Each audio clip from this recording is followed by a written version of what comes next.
Hey everyone, this is smpratte, and I have some very rare consignment auctions ending this Sunday. You can click the link below in the description if you want to check them out. I'm going to get started with the only sealed product in this auction block, which is a Versus Fire and Water booster box. This is a Japanese exclusive release. Also, I would say this box is the most valuable, if not one of the more valuable boxes, because it has the chance of containing a Charizard. Now, this set is unique because you also have the gym trainers. You can see that old Sugimori style. So each energy was unique to the release. For example, you won't get a lot of the grass Pokemon in this box, but you will, again, most likely get that coveted Charizard. The wrapping on these old boxes is open, which is typical for everything from the era, base, jungle, foxel. They also had this opening on the sides. I would say this box is in pretty good condition. If you could grade booster boxes, this one would definitely be a contender. And then last but not least, it is also first edition. You can see the stamp right there, and also the contents included for anyone who can read Japanese. So there you go. That is the first item. And now we have these big ones in the back. I would say these are the most valuable cards going this round, starting with this guy right here, front and center. I know a lot of people want to see this card up close. This is the third place victory ring with Pikachu in the card. Definitely the best of the three, in my opinion. I think the first one had like Xerneas or someone. The bottom line is this one has Pikachu, and this is typically the one most people want. So this is a trophy card from the Rayquaza Mega Battle Tournament. They actually have it in there in English for all the English viewers, and this was given out only at that tournament for the third place winners. Now let me try to show you the card close up because, of course, it's still in its original case. This is a longtime E4 member who's consigning this, and you can see the card looks immaculate, in my opinion. Let me just try to do everything here.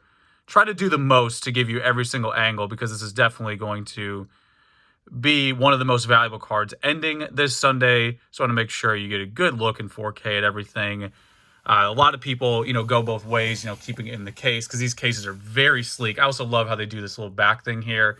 Very sleek design. So there it is. That is the Pikachu Victory Ring, third place. You can see it right there for all the Japanese viewers. This is the third place prize trophy card from the Rayquaza Mega Battle Tournament. Now, next up, we have a card that I think needs a little bit of explanation, because this is the rarest base set Blastoise. That is not an exaggeration. This is the Trainer B Blastoise, and you notice right away that it's not holographic. So this is the only way you could obtain a non-holo Blastoise. You can see it doesn't have any symbol, so this is from base set. But if you turn it around, you'll see right away it says Trainer B. So the Trainer B deck was designed and only given to certain locations. Basically, it's like an introduction to play the game. There's Trainer A and Trainer B, pre-designed deck just to showcase like how to play the game, basically. And for some reason, they made Blastoise a non-holo card. And this one, of course, has the highest possible grade. These are difficult to grade. I have a Trainer B video that's probably ancient at this point on my channel somewhere. And I've opened multiple decks straight from the deck. You have whitening, some are off-centered. I had a whole deck where it was like left-right for some reason. So this isn't a cakewalk grade. It's not one of those things you could just guarantee. But regardless, go look up the pop report for this card. It's insanely low. It's light years rarer than any version. It's much rarer than first edition, Shadowless, Unlimited, all of them. This is the rarest base set Blastoise variant out there, and also the only way to get the non-holo version. That's definitely a staple for any Blastoise collector like myself. Now, moving on to one of the other rare items that we can do a little deep dive into is the Ghost Stamp Pikachu. So this is a first edition base Pikachu, and if you notice right here, you see that little faint stamp? It's like a little ghastly looking back at you. It's like a little haunter. That is a Ghost Stamp version. So this pattern right here is a very indicative pattern that is replicable enough or consistent enough to qualify as a very prominent heir, in my opinion. This is a great example of a legitimate heir, because you have this same exact imprint right here of a stamp on Pikachu, and it's just been dubbed as the Ghost Stamp Pikachu because it's like a gray silhouette, whatever. It's not as prominent as a normal stamp. So therefore, this is the Ghost Stamp Pikachu. Probably repeat for last season collectors. Of course, this one's in gem mint condition. Let me show you the exact card. Very, very, very mint example of this card. Appropriate title. It's a gem example. You could see the subgrades as well for the card. And this individual went with BGS at the time because they designated it. I think PSA finally designated the card because, again, I think it's a very prominent air and one of the staple airs in the hobby. So there you go. Now, moving along, we have another staple item, very valuable card as well. This is a PSA 10 Grand Party. This, of course, was Japanese exclusive. The only way you can get this beauty of an artwork is from the 1999 release in Japan.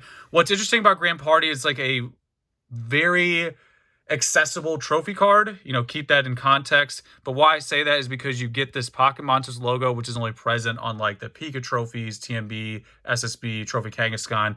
You also have the double star rarity, which again is only present on that like S tier of trophies. Grand Party has that along with this quality Sugimori art to the point where even someone like Gary dubs this as one of his favorite cards. So there it is. That is a PSA 10 Grand Party.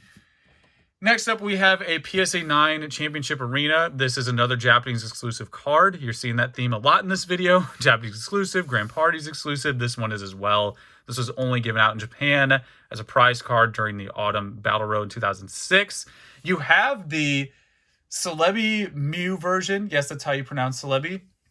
You have that in English, but this one never came over. And you can see, we'll zoom in on the art there. You can see Palkia and Dialga battling it out. You got it on the big screen back there. Probably cost a ton back in 2006 to have that in HD. But there it is. That is the PSA 9 2006 Championship Arena.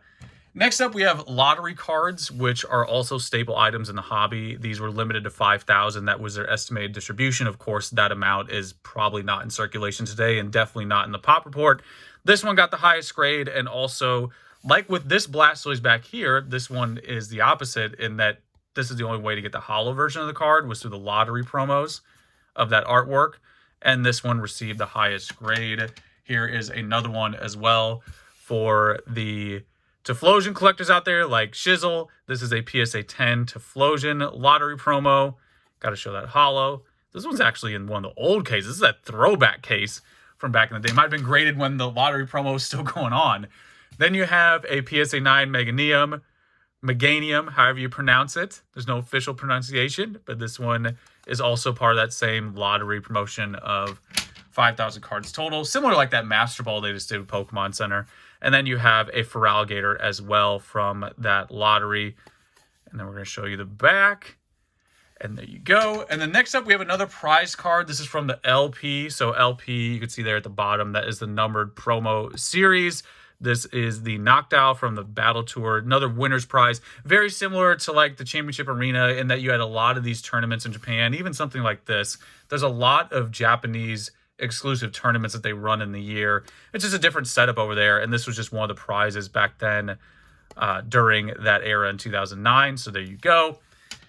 And now next up, we have some more staple items. We have a PSA 9 Ancient Mew. Not everything is going to be the top tier rarity. There's also a mixture of, you know, more affordable cards like the Ancient Mew. This holo is just, has no chill. Actually a hard card to grade for those who don't know. English Ancient Mew is actually pretty tough to grade. Next up, we have a Typhlosion file. Actually, I have all three of these going. We'll do a little cool guy fan out here. Try to be careful with the cases. We have all three of these PSA 9. This always gives me like QVC vibes.